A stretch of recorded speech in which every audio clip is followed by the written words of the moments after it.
तो ये और एक एग्जाम्पल है जिसको हम लोग प्रैक्टिस करेंगे। इसमें देखिए डिफरेंट फंक्शनल ग्रुप है। एक फंक्शनल ग्रुप यहाँ पर, ठीक है, एक फंक्शनल ग्रुप यहाँ है और दूसरा फंक्शनल ग्रुप यहाँ पर। ये दो फंक्शनल ग्रुप, ठीक है। ये कार्बोक्सिलिक एसिड का ग्रुप है और ये कीटोन है। तो कीटोन कहाँ पर है? यहाँ पर है। और कार्बोक्सिलिक एसिड यहाँ पर है। किसको ज़्यादा प्रेफर किया गया है? कार्बोक्सिलिक एसिड को प्रेफर किया गया है। इसका मतलब ये कंपाउंड जो है कार्बोक्सिलिक एसिड के जैसा बिहेव करेगा, ठीक है। कीटोन के जैसा ये बिहेव नहीं करेगा क्योंकि ये इसका कैरेक्टर स्ट्रॉन्ग है। यही केमिकल रिएक्शन जो होगा तो वो कार्बोक्सिलिक एसिड के जैसा केमिकल रिएक्शन देगा, न कि कीटोन के जैसा। इसलिए कार्बोक्सिलिक एसिड यहाँ फंक्शनल ग्रुप हो गया और ये जो दूसरा फंक्शनल ग्रुप है कीटोन, ये जो है सब्स्टिट्यूएंट हो गया। ये क्या हो गया? सब्स्टिट्यूएंट हो गया। और जब कीटोनिक ग्रुप जब सब्स्टिट्यूएंट बनता है, कीटोनिक ग्रुप जब सब्स्टिट्यूएंट बनता है तो उसको नेम जो है डिफरेंट दिया जाता है। उसका नाम होता है फॉर्माइल और ऑक्सो। तो ये जो कीटोनिक ग्रुप है यहाँ पर ये सब्स्टिट्यूएंट बन गया है, तो इसको हम या तो ऑक्सो लिखेंगे या फॉर्माइल लिखेंगे, ठीक है। तो इसको हम लोग बोलेंगे ऑक्सो ग्रुप या फॉर्माइल ग्रुप, ठीक है।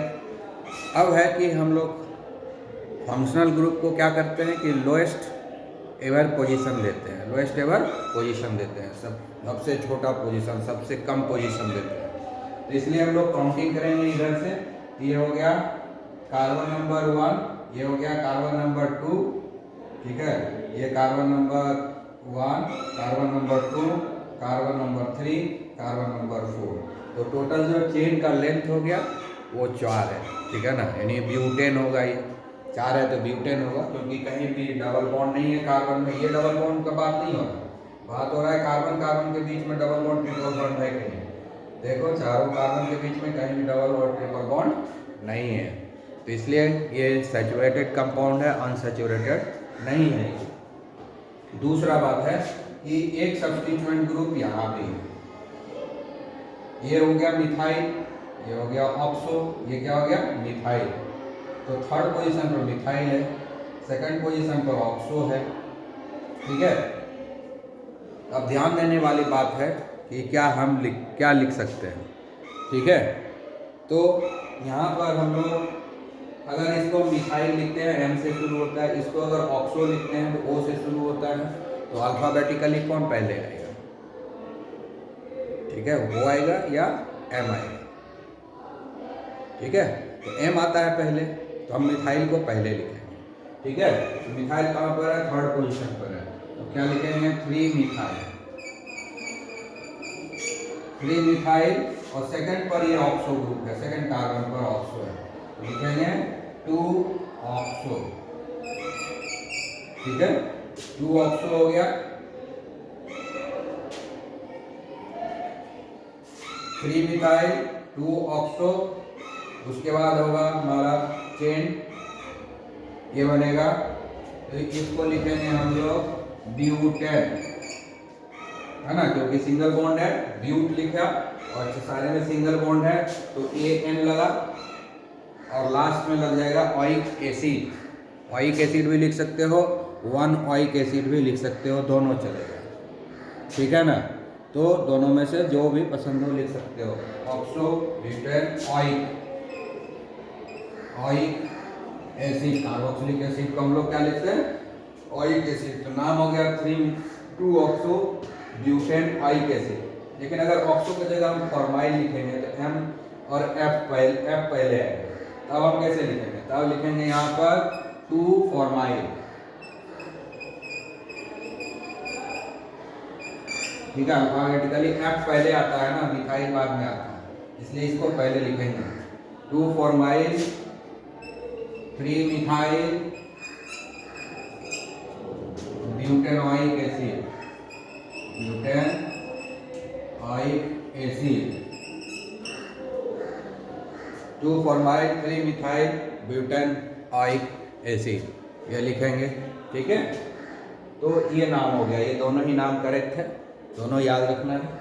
अगर इसको हम फॉर्माइल लिखेंगे इसको पहले लिखना होगा क्योंकि एफ जो है पहले आता है एन से, और अगर इसको हम ऑक्सो लिखेंगे तो फिर हमको ये वाला लिखना पड़ेगा, पहले मिथाइल बाद में ऑक्सो। ठीक है, तो ये हो गया हमारा नोमेनक्लेचर। ठीक है, अब देखिए इसको, ये भी एक एग्जाम्पल है, 1 2 3 4 हो गया, यहाँ पे 8 वजन नहीं पड़ेगा। ठीक है, ये जितना खाली जगह सब जगह 8 वजन होगा। ठीक है, ये स्ट्रक्चरल फॉर्मूला लिख रहे हैं, कंडेंस फार्मूला हम नहीं लिख रहे हैं। आप लोग कंडेंस फार्मूला बना सकते हैं उसको, और बुक में तो कंडेंस फार्मूला ही लिखा रहता है, तो कोई दिक्कत नहीं है। तो इसका नाम हम कैसे लिखेंगे भाई? यहाँ पर भी देखिए 2 फंक्शनल ग्रुप है, एक यहाँ पर है नाइट्राइल, है ना, इसको क्या बोलते हैं? नाइट्राइल। CN और NC, CN को क्या बोलते हैं? नाइट्राइल। और इस NC को क्या बोलते हैं? आइसोनाइट्राइल। आइसोनाइट्राइल, NC को आइसोनाइट्राइल और CN को नाइट्राइल बोलते हैं। ठीक है, जब फंक्शनल ग्रुप के रूप में काम करता है तब। यहाँ पर 2 फंक्शनल ग्रुप है, ये एक कार्बोक्सिलिक एसिड है और यहाँ पर ये साइनाइड है, नाइट्राइल, इसको हम लोग नाइट्राइल बोलते हैं। तो किसको ज़्यादा प्रेफरेंस दिया गया? कार्बोक्सिलिक एसिड को। ये तो यहाँ पर है, किसको प्रेफरेंस ज़्यादा दिया गया है? कार्बोक्सिलिक एसिड को। यहाँ क्या है? डिक्रीजिंग ऑर्डर में है, ये साइन क्या है? डिक्रीजिंग ऑर्डर का है, ये साइन क्या है? डिक्रीजिंग ऑर्डर का। तो डिक्रीजिंग ऑर्डर में हमने जो है ये बनाया हुआ है ऑर्डर। ठीक है,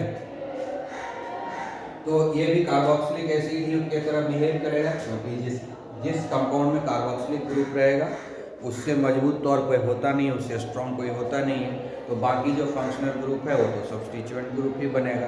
तो यहाँ पर जो है ये कार्बोक्सिलिक ग्रुप एक फंक्शनल ग्रुप का काम करेगा, तो ये जो फंक्शनल ग्रुप है ये सब्स्टिट्यूएंट हो जाएगा। जब CN फंक्शनल ग्रुप की तरह काम करता है तो हम उसको नाइट्राइल लिखते हैं IUPAC में, लेकिन जब वो सब्स्टिट्यूएंट ग्रुप के रूप में काम करेगा तब हम उसको सियानो लिखते हैं। इसको क्या लिखेंगे? सियानो। जब ये सब्स्टिट्यूएंट ग्रुप के रूप में काम करेगा तो इसको लिखेंगे सियानो, CYANO।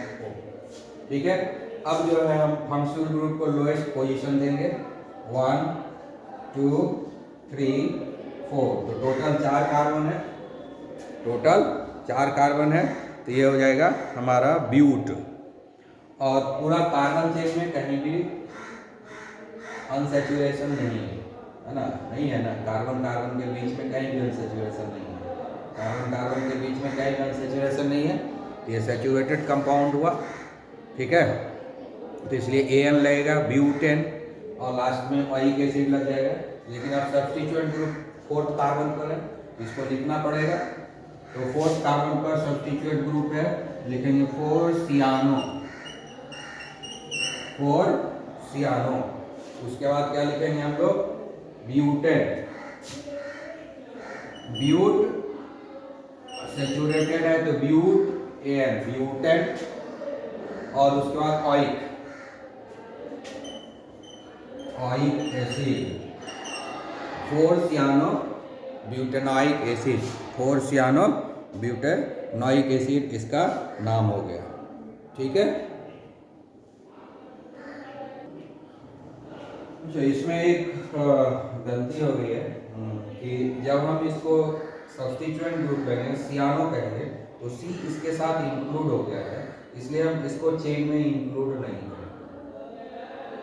ठीक है, तो इसमें एक मिस्टेक है, इसको ध्यान रखना है। जब हम इसको सियानो ग्रुप, जब नाइट्राइल लिखेंगे उसमें उस कार्बन को भी काउंटिंग करेंगे। जब हम इसको नाइट्राइल लिखेंगे फंक्शनल ग्रुप के रूप में, जब हम इसको लिखेंगे नाइट्राइल लिखेंगे, तब इस कार्बन को भी हम काउंटिंग में लेंगे। ठीक है, लेकिन जब इसको हम सब्स्टिट्यूएंट ग्रुप लेंगे, साइनाइड को जब सब्स्टिट्यूएंट ग्रुप के रूप में लेंगे, यानी जब इसको हम सियानो लिखेंगे तो C चूँकि इंक्लूड हो गया ये इसके साथ, तो इसको हम काउंटिंग में इंक्लूड नहीं करेंगे, उसको छोड़ देंगे। तो जब हम इसको छोड़ देंगे तो कितना कार्बन हो गया? 1 2 3 ही रह गया, तो इसलिए ये ब्यूटेनोइक नहीं होकर के प्रोपेनोइक हो जाएगा, प्रोपेन हो जाएगा, ब्यूटेन नहीं होकर के ब्यूट की जगह पे हम लोग लिखेंगे प्रोप। ठीक है, तो इसको जरा आप लोग सुधार लेंगे, प्रोपेनॉइक एसिड, प्रोपेनॉइक एसिड, 3 ही कार्बन का चेन रह गया ना, क्योंकि ये इसके साथ इंक्लूड हो गया साइनाइड में, क्योंकि सियानो ग्रुप रह गया। अगर नाइट्राइल लिखते तब हम इसको भी काउंटिंग में लेते, लेकिन क्योंकि हम सियानो लिख रहे हैं, सब्स्टिट्यूएंट ग्रुप लिख रहे हैं, तो इस कार्बन को हमको चेन में इंक्लूड नहीं करना है, इसको छोड़ देना है। ठीक है, तो अब तो 3 ही कार्बन रह गया, इसलिए ये प्रोपेन हो गया प्रोपेनॉइक एसिड। ठीक है, अच्छा अभी और जो अभी तो जस्ट जो लिखे हैं तो उसमें लिखे थे 4 सियानो, ठीक है ना, तो ये 4 जो है नहीं होगा, 3 होगा, 3 सियानो प्रोपेनॉइक एसिड, प्रोपेनॉइक एसिड, इसलिए क्या है CN, C यही था ना, 3 ही कार्बन, CH2 COOH, यही है, यही था, इसी का नाम हम लोग लिखे थे ना, ये कार्बन नंबर 1, ये कार्बन नंबर 2, ये कार्बन नंबर 3, ये CN किस पर है, कार्बन नंबर 3 पर है ना। जब हम इसको अब काउंटिंग में नहीं ले रहे हैं, इसको जब हम 4 नहीं मान रहे हैं, तो 4th पोजीशन पर ये नहीं जाएगा, कहाँ पर जाएगा, 3rd पोजीशन पर जाएगा ना, ये 3 लिखा हुआ है, ये 3rd पोजीशन पर जाएगा, तो आप मिस्टेक को करेक्ट कर रहे हैं।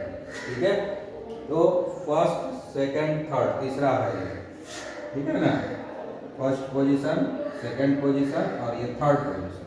तो 3rd पोजीशन पर ये साइनाइड ग्रुप है, ये जो है सियानो ग्रुप है, इसलिए इसको हम लोग 3 पर लिख रहे हैं, ना कि 4 पर। पहले वाला जब हम 4 लिख दिए थे, जब उसको 4 इंक्लूड किए हुए थे, सियानो ग्रुप को भी इंक्लूड किए हुए थे, तो 4 लिखा हुआ था, तो उसको आप करेक्शन कर लीजिए। अभी इसको जरा देख लेना है। अब इसमें देखिए, एक फंक्शनल ग्रुप यहाँ है कार्बोक्सिलिक एसिड, यहाँ भी है कार्बोक्सिलिक एसिड, और यहाँ भी है कार्बोक्सिलिक एसिड ग्रुप, 3 को है कार्बोक्सिलिक एसिड इसमें। ठीक है, 3 कार्बोक्सिलिक एसिड ग्रुप है इसमें, तो किसको प्रीफर किया जाए, बड़ा मुश्किल था। और एक सब्स्टिट्यूएंट ग्रुप है OH, ये तो हाइड्रोक्सी हो जाएगा। फंक्शनल ग्रुप तो हमारा COOH ही होगा, COOH COOH COOH, 3 carboxylic group है। ठीक है, तो और दूसरा OH है, तो ये तो सब्स्टिट्यूएंट ग्रुप का काम करेगा, क्योंकि कार्बोक्सिलिक एसिड के सामने OH का प्रेफरेंस पीछे है। ठीक है ना, कार्बोक्सिलिक एसिड ग्रुप जो है को प्रीफर सबसे ज़्यादा किया जाता है, तो वो पहले है। ठीक है ना, तो इसको हम तो प्रीफर, फंक्शनल ग्रुप तो यही तीनों काम करेगा, यानी ये कार्बोक्सिलिक एसिड के जैसा बिहेव करेगा, अल्कोहल के जैसा बिहेव नहीं करेगा। OH है लेकिन ये अल्कोहल के जैसा बिहेवियर नहीं देगा, ये कार्बोक्सिलिक एसिड के जैसा ही बिहेवियर देगा, इसलिए कार्बोक्सिलिक एसिड भी इसका नाम रहेगा। लेकिन 3 कार्बोक्सिलिक एसिड है ना, अब देखिए गिनिए जरा, 1 2 3 4, तो ये बाहर हो जाता है, ये कार्बोक्सिलिक ग्रुप बाहर हो रहा है। अब ऐसे काउंट करते हैं, 1 2 3 4 5, ये सबसे लंबा चेन आ रहा है, 1 2 3 4 5, 1 2 3 4 5, 1 2 3 4 5, ये दोनों चेन, ये जो है सबसे लंबा चेन है, 5 कार्बन का चेन है सबसे, तो यही लंबा चेन ही हमको लेना पड़ेगा। लेकिन ध्यान देने वाली बात है कि जब ये लंबा चेन ले रहे हैं, 1 2 3 4 5, तो ये कार्बोक्सिलिक ग्रुप तो बाहर हो जाता है। एक कार्बोक्सिलिक ग्रुप को हम चेन में रखेंगे और दूसरे कार्बोक्सिलिक ग्रुप को हम चेन से बाहर रखेंगे, ऐसा नहीं होगा। सारा को प्रेफरेंस तो हम सेम देंगे, तीनों का तीनों जो है कार्बोक्सिलिक ग्रुप ही है ना, 1 2 3, ये तीनों का तीनों कार्बोक्सिलिक ग्रुप ही है, तो इस तीनों को तो सेम प्रेफरेंस हमको देना पड़ेगा। अब ऐसे गिनते हैं 1 2 3 4 5, तो ये गिनती में आता ही नहीं है, चेन से बाहर हो जाता है। तो अब यहाँ समस्या ये है कि तीनों को एक साथ चेन में नहीं ले सकते। समस्या ये हो रहा है कि कैसे भी काउंट करें, ये तीनों कार्बोक्सिलिक ग्रुप जो है चेन में आएगा ही नहीं, 2 आएगा, तीसरा बाहर हो जाता है। कैसे भी 1 2 3 4, तो ये बाहर हो गया, 1 2 1 2 3 4, तो ये बाहर हो जाता है। मतलब कैसे भी काउंटिंग करो तो 2 ही कार्बोक्सिलिक ग्रुप चेन में आता है और तीसरा बाहर हो जाता है। ऐसा हम नहीं कर सकते क्योंकि ये कार्बोक्सिलिक एसिड है तो कार्बोक्सिलिक के तरह ही बिहेव करेगा, तो इसमें कोई भी कार्बोक्सिलिक ग्रुप तो सब्स्टिट्यूएंट ग्रुप बन नहीं सकता है, यानी उसको हमको चेन में ही रखना पड़ेगा। लेकिन यहाँ ऐसा समस्या है कि चेन में रख ही नहीं पा रहे हैं तीनों को, तब दूसरा उपाय सोचना है कि तीनों को हम चेन से बाहर कर देते हैं। जब हम तीनों को चेन में नहीं रख सकते हैं तो हम तीनों को चेन से बाहर कर देंगे। अगर ऐसा कभी भी आए, सेम फंक्शनल ग्रुप है और उसी को हमको प्रेफरेंस देना ही है और सारे को हम एक साथ चेन में नहीं रख सकते हैं तो सबको चेन से बाहर कर देंगे। ठीक है, तो इसलिए हम यहाँ पर जो है तीनों को चेन से बाहर कर देते हैं। ठीक है, चेन में रखेंगे नहीं तीनों को। हम यहाँ से स्टार्ट करते हैं 1, ये हो गया 2 और ये हो गया 3, 1 2 3। अब तीनों में से कोई भी चेन में है ये नहीं, बस सबसे बड़ा उपाय, जब चेन में हम नहीं ले सकते चेन से बाहर कर, यही सबसे अच्छा उपाय है। तो वही उपाय कर दिया गया है। तो फर्स्ट कार्बन पर भी है कार्बोक्सिलिक ग्रुप, सेकंड कार्बन पर भी है कार्बोक्सिलिक ग्रुप, थर्ड कार्बन पर भी है कार्बोक्सिलिक ग्रुप, तो 3 कार्बोक्सिलिक ग्रुप है। ठीक है, और कार्बोक्सिलिक ग्रुप जो है अब चेन से बाहर हो गया है। जब कार्बोक्सिलिक ग्रुप चेन से बाहर हो जाता है तो उसको हम ओइक एसिड नहीं लिखते हैं,